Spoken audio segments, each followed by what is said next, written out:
Bienvenue dans la deuxième vidéo dans laquelle on va essayer de voir quelques outils et styles d'image. Tout d'abord, on va dans l'onglet Insertion et le groupe Illustration pour insérer une image à partir d'un fichier ou bien à partir d'Internet si vous êtes bien sûr connecté à Internet. Alors on va insérer une image à partir d'un fichier. Prenons un exemple, Nature 3, insérer.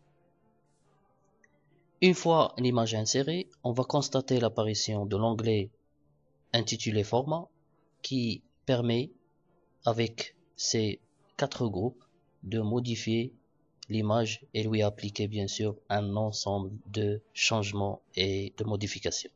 Alors, on a le groupe Ajuster, le groupe Style d'image et le groupe Organiser et Taille. On va commencer par le premier groupe, Ajuster. On va voir c'est quoi supprimer l'arrière-plan.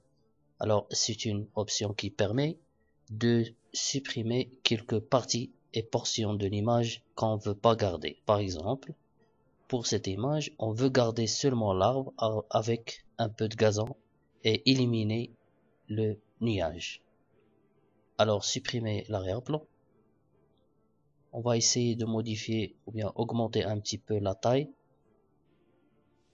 Voilà. Et puis enfin, on va cliquer sur conserver les modifications. Et voilà. On va garder seulement l'arbre avec un peu de gazon. Parmi les modifications aussi qu'on peut appliquer à cette image, c'est le changement des couleurs, par exemple la correction, l'ajustement de la netteté, etc. On va voir ça par détail dans une vidéo à part. On peut changer aussi la saturation de la couleur de l'image et pourquoi pas appliquer des effets artistiques à l'image, noir et blanc par exemple, gris, etc. Parmi aussi les outils qu'on peut appliquer à l'image, c'est la compression des images, de l'image, pour qu'il soit de taille réduite. Remplacer l'image par une autre image, par exemple, soit à partir d'un fichier ou bien à partir d'Internet. Alors, on va voir le groupe organisé. Alors, le groupe organisé permet d'appliquer ce qu'on appelle l'habillage à l'image. Ça veut dire la position ou bien le comportement de l'image avec le texte. Alors, on peut utiliser aligner sur le texte, ça veut dire l'image va être à la même ligne avec le texte. On peut utiliser carré, et carré, ça veut dire que l'image, il va être entouré par le texte. Voilà. On peut changer aussi l'habillage à partir de ce petit bouton. Là. Et on peut changer l'habillage ou bien la disposition. C'est la même chose. On a rapproché. Donc, le texte, il va s'approcher un peu de l'image. Au travers. Alors, le texte, il va entrer à l'intérieur de l'image même. Et bas et haut, bien haut et bas, ça veut dire l'image, il va être séparé totalement du texte. Derrière le texte, c'est que l'image va être en arrière-plan. Et devant le texte, c'est l'inverse. L'image, il va être devant le texte. Alors, on va voir la dernière option là, c'est modifier les points de l'habillage. Là, c'est parmi les options les plus importantes.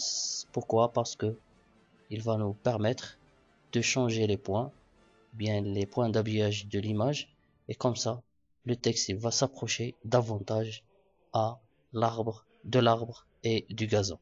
Et comme ça, on va profiter totalement de l'espace vide à l'intérieur de l'image. Et comme ça, on peut écrire et bien sûr profiter de l'espace dans le paragraphe. Alors on va voir ce qu'on appelle la position. Alors la position, comme son nom l'indique, va indiquer à Word quelle est la position de l'image par rapport à la page. Voilà. Donc on a des positions prédéfinies, mais on peut aussi personnaliser d'autres positions. Par exemple, la position horizontale et la position verticale, l'alignement, position absolue par rapport au paragraphe ou bien des marges, etc. Donc, on a un tas de paramètres qu'on peut personnaliser.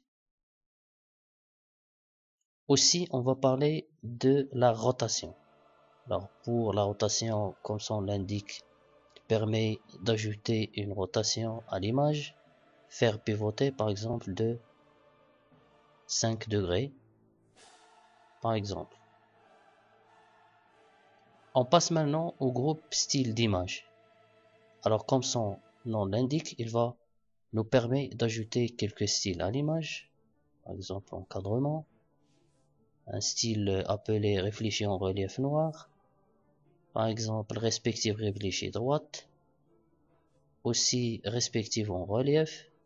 Alors il est à vous de choisir le style qui vous convient pour l'appliquer à vos images. Ici on a ce qu'on appelle la bordure, qui permet de changer la couleur de la bordure et bien sûr l'épaisseur aussi de la bordure. Effet de l'image, on va traiter dans une vidéo à part, et aussi la disposition de l'image, et on va parler aussi de ce qu'on appelle rogner l'image. Alors passons à la pratique. On va essayer de faire la tâche 1 de l'atelier 4. Insérer image page 1. Alors dans la page 1, alors l'emplacement sous le premier paragraphe. Alors voilà le premier paragraphe, on va mettre l'image ici, sous le paragraphe. La source c'est pyramide-1.jpg. Alors on va insérer l'image à partir de l'onglet insertion et le groupe illustration image à partir d'un fichier. Alors voilà l'image pyramide-1 insérée. L'habillage au travers, alors dans l'onglet format habillage au travers, position horizontale alignement droite par rapport à la marge, ou bien à marge. Alors on va dans la position, autre option de disposition, et là on a ce qu'on appelle la position horizontale alignement droite par rapport à la marge. Position verticale alignement bas par rapport à toujours marge, et on valide par OK.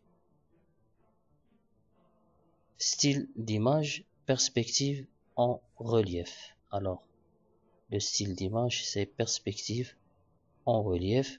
Alors style d'image c'est ça, on va chercher perspective en relief. Le voilà. Merci.